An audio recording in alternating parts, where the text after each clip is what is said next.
ఏమయ్యా మీ కారు నుంచి ఏదో వచ్చి మా కారులో పడింది, ఇదిగో తీసుకోండి.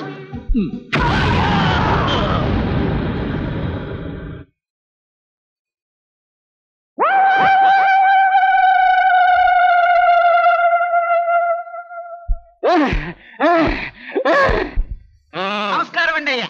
ఏమిటో దొడ్డు వైపు నుంచి వచ్చావు? అటువైపు వెళ్ళారండి అయ్యా, లేరని ఇటు వచ్చాను. అన్న తమ దగ్గర పేసిన తీసుకున్నాను కదా, ఇదిగో తీసుకోండి. ఈ బిల్లు కింద ఏమిటో? అదే తమాషా అండి అయ్యా. ఏమిటి? రాత్రి తమ పేసును ఈ పిల్లలు పెట్టిందండి అయ్యా.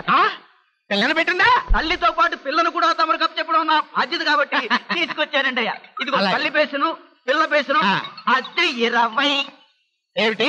నా బేసిన పిల్లని పెట్టిందా? అవునండి అయ్యా, వస్తానండి. వెళ్ళరా బాబు, చాలా సంతోషం. బేసిన పిల్లని పెట్టడం ఏమిటి నాన్న? వాడు చెప్పడం ఏమిటి, నువ్వు నమ్మడం ఏమిటి? నా బేసిన పిల్లని కంటే నీకు ఆశ్చర్యంగా ఉందా? మీ అమ్మ నిన్ను కలలేదా? అలాగైతే నువ్వు పిచ్చి వాడు ఆపి లోపలికి వెళ్ళి పిచ్చి పాటలు పడుకో. నమస్కారం అండి అయ్యా. ఏమిటో ప్రతిసారి దొడ్డుకు మొగ్గు వస్తున్నావు ఏమిటి? మొన్న 10 పైసలు అద్దెకు తీసుకెళ్ళావు కదా, ఆ 10 పైసలు వాడి పుట్టిన పిల్లలు కూడా తీసుకొస్తావు అనుకుంటే 1 పైసలు తెచ్చావుటో. అదే తమాషా అండి అయ్యా. రాత్రి తమ పేసులు పేసును గుడగుడ అనే విరోచనం మీద వచ్చి 9 పేసులు చచ్చిపోయింది అయ్యా.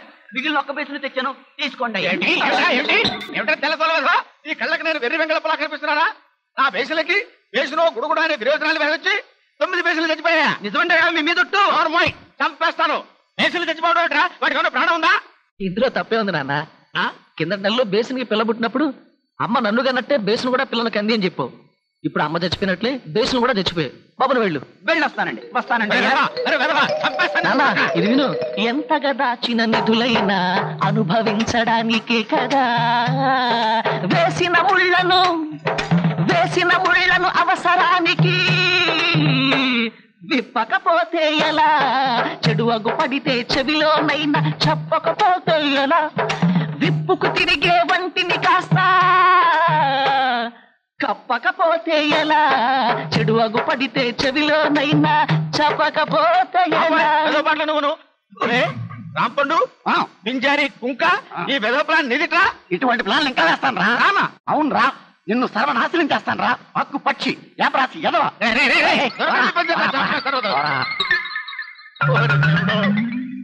అయిపోయాను దేవుడా, దుంపనాశనం అయిపోయాను. 10 బేసిళ్ళు. గోవిందా గోవిందా. డాడీ, అమ్మ నా పెళ్లి శుభలేఖలు కూడా ప్రింటింగ్ ఇచ్చిందట. విన్నాను. మీరు దగ్గరుండి మరి నాకు ఇష్టం లేని పెళ్లి చేయిస్తారా డాడీ? ఈ ఇంట్లో అమ్మ మాటే నెగ్గాలా? కమాన్ డాడీ, మీరు ధైర్యం మగతనం ఉన్న మనిషి. అమ్మని చూసి ఎందుకు భయపడతారు? ఎదురు తిరగండి, సాహసం చెయ్యండి డాడీ. అమ్మని అరచేత్తోని చేయండి. మీ శక్తి మీకు తెలీదు, మీరు ఆంజనేయులు టైప్. ఇక చూసుకో, చెరిగేస్తాను. ఎక్కడ చచ్చావే? రా బయటికి. నిన్నే వినపట్టలేదా? రమ్మంటుంటే. అమ్మా వసయ్యా, ఏం పిలుపు మారింది? పిలిపే కాదు, నా నడత కూడా మారాయి. రవళిని మురళికిచ్చి పెళ్లి జరిపించబోతున్నా. నీకేమైనా పిచ్చెక్కిందా?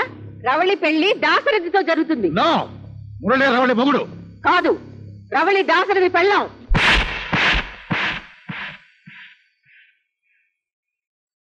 ఇవాటి నుంచి ఇంట్లో నా మాట నెగ్గాలి. నేను మగాడినే. ఇంటి పని వంట పని చేస్తూ కుక్కిలి పిల్లపై ఉండు. నోరెత్తావో నాలే కోస్తా. నేను కమరాజుని మాట్లాడుతున్నాను. మా అమ్మాయి రవళికి వేరే సంబంధం చూసాం, మీ సంబంధం క్యాన్సిల్. ఏమిటి? మా సంబంధం క్యాన్సిల్? ఇప్పుడు అది కాదంటే ఇప్పుడు మీ ఏడిపేదో మీరు ఏడవండి. హలో అగ్రీబాబు, కథకి ఈమెయిల్కి వేసావా? నేను ఈ కథని ఇంకో మలుపు తిప్పుతా. అన్న అనందు కొట్టావన్నమాట.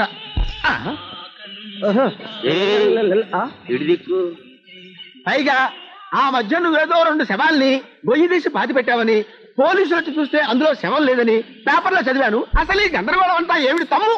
అన్నా, అరే మనిషిని చంపడం ఎంతసేపు? కలుగాలతో బజ్జీ తినట్టే. కానీ శవాన్ని మాయం చేసేదే కష్టం. ఒకసారి నేను చంపిన శవం పోలీసు వాళ్ళకి దొరికింది. కథం, నన్ను తీసుకుపోయి మూసిండ్రు. అందుకోసానికే ఓ ఐడియా చేసిన. ఇగో, ఒక మనిషి చూస్తున్నాక కళ్ళు దుక్కున వెనక ఒక గుంట తీసి మనిషి బొమ్మను బాతిన. ఆడు బొంగరే బొమ్మను తీసేసిన. పోలీసు వాళ్ళు వచ్చి చూసారు, ఏమున్నది మట్టి. ఇట్లా 2 సార్లు చేసిన. ఇక నాన్న పులి కథ లెక్క ఈసారి నిజంగానే ఆ పరనామంగా నేసేసి బృంద పెడతా. పోలీసు వాళ్ళు వచ్చి చూస్తారు, ఆయన మాట నమ్మరు. మీదికెళ్ళి ఆడనే బొక్కలు కొడతారు. ఎట్లున్నది పిలాన్? అమోఘంగా ఉన్నాయా నీ తెలివితేటలు? నీ పద్ధతి ప్రకారం వెళ్ళు. కానీ ఓ చిన్న మార్పు. ఈసారి నువ్వు చంపవలసింది పరంధామని కాదు, వీడిని. ఏంది భయ్యో మనిషి మారిండు? ఏంది కథ? 190 ఉంటాయి మా మధ్య. అవన్నీ నీకు చెప్పాలా? నీకెందుకు? నీ డబ్బులు నీకు ఇస్తున్నా కదా. ఈసారి నువ్వు చంపవలసింది వీడి తమ్ముడు. రాంపండు నువ్వు చాలా గ్రేట్ అయ్యా. అలా దెప్పిపోవడం అక్కర్లేదులే బాబు. తిప్పిపోవడం కాదయ్యా, దేవుడికి దండం పెట్టుకుని నీ కోసం బయలుదేరాను, నువ్వే నాకు ఎదురొచ్చావు. నువ్వేం మంత్రం వేసావో ఏం మాయ చేసావో గానీ హైగ్రీవం మా ఇంటికి ఫోన్ చేసి వాళ్ళ అమ్మాయికి వేరే సంబంధం చూసుకుందని చెప్పాడు. మా నాన్న కూడా నాకు కళ్యాణ్కి పెళ్లి జరిపిస్తానని మాట ఇచ్చాడు. దీనికంతటికీ మూలకారకుడు నువ్వే Rampandu. Thank you once again. Thank you. వస్తాను. కపిరాజు పరంధామం కూతురికి దాశరథికి పెళ్లి జరిపిస్తానన్నాడంటే కళ్ళు సత్యం దగ్గర ప్లేట్ మార్చాలని ప్లాన్ వేసినట్టున్నాడు. కపిరాజు, నేను బతికుండగా నీకు లాభం జరగనివ్వనరా. నువ్వు విట్నుంచి నరుకొస్తే నేను అట్నుంచి నరుకొస్తా. హైగ్రీవం బదులు ఈ పరంధామని చంపాలి. అవును. ఓకే బాబాయ్, నువ్వు అన్నట్టు ఈ పరంధామని చంపుతా. నువ్వు వెళ్ళరా. ఇందులో ఏదో తిరగాల్సింది. ఆ సత్యాన్ని కలుసుకుంటా, నిజం ఏంటో తెలుసుకుంటా. సత్యం అంటే నువ్వేనా? అవు. నువ్వు ఇప్పటిదాకా ఎన్ని పానాలు లేపినావు? 30 లేపినావు. నేను 20 లేపినా. ఇంత చిన్న వయసులో అన్నిట్లా లేపినావు? కార్ డ్రైవింగ్ నేర్చుకుంటున్నప్పుడు బ్రేక్ అనుకోని పొరపాటున ఎక్సెటర్ మీద కాలేశాను. నా కారు కోళ్ల గుంపులోకి వెళ్ళింది. 28 కోళ్లు, 2 కుక్కలు, మొత్తం 30 కసక్. చూత్తేడికి నువ్వు లేపింది కోళ్లను కుక్కల్నా? మరి నువ్వు లేపింది మనుషులను. 20 మంది మనుషుల్ని లేపావా?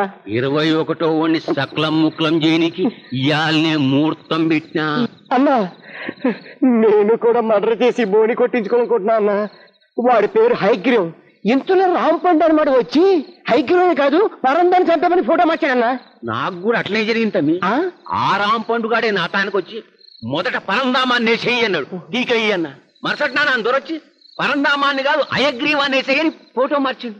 ఇందులో ఏదో తిరకాసుందన్నా. ఆ రాంపండుగాని పిలిచి 4 వెలిగిస్తే సకలం ముక్లం బయటికి వస్తుంది.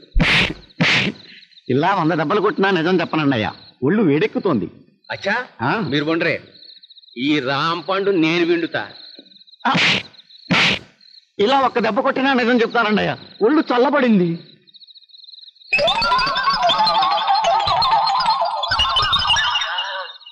అదన్నమాట కథ.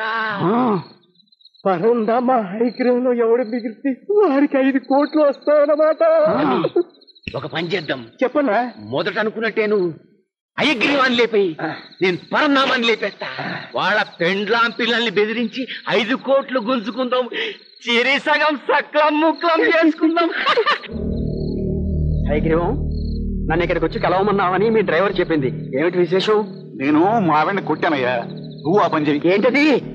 నేను చెయ్యెత్తి బౌలింగ్ చేసే లోపు మా ఆవిడ 4 సార్లు బ్యాటింగ్ చేస్తుంది. అసలే పెద్ద పర్సనాలిటీ. ఐ కెనాట్ అయ్యా. పరంధామం, మనలో ఎవరు ముందు పోతారో ఎవరు మిగులుతారో ఎవరు చెప్పగలరు చెప్పు. అవును హైగ్రీవం, అందుకే చెరువు 2.5 కోట్లు పంచుకుందామంటే మన మగంగుల మాట ఆ ఆడంగులు ఒప్పుకోవడం లేదయ్యా. వాళ్ళు ఒప్పుకునేందుకు నేను ఒక ప్లాన్ వేశానయ్యా. ఏమిటది? మన ఇద్దరం అర్జెంట్ గా చచ్చిపోవాలి. చచ్చిపోవడం? ఇప్పటిప్పట్లో నేను చచ్చిన సావను. అబ్బా, చచ్చిపోవడం అంటే నిజంగా కదయ్యా. నీ చెప్పినట్టు చెయ్యి. సరిగ్గా రాత్రి 7 గంటలకి దూరదర్శన్లో వార్తలు మొదలవగానే నువ్వు చచ్చినట్టు పడిపో. దూరదర్శన్ చూడలేక నేను చచ్చిపోయాను అనుకుంటారేమో. అబ్బా, అనుకున్నా నష్టం లేదయ్యా. సరిగ్గా రాత్రి 7 గంటలకు నువ్వు పడిపో, అదే టైం నేను పడిపోతా. ఇద్దరు ఒకే టైం చచ్చాం కాబట్టి మన ఆడంగులు చచ్చట్టు పాపకారు కొట్టుకుంటారు. ఈ ఐడియా చాలా బాగుంది హైగ్రీవం. మరి సరిగ్గా రేపు రాత్రి 7 గంటలకి కడుపు నిండా భోంచేసి మరీ చచ్చిపోతా. ఆ పని చెయ్యి.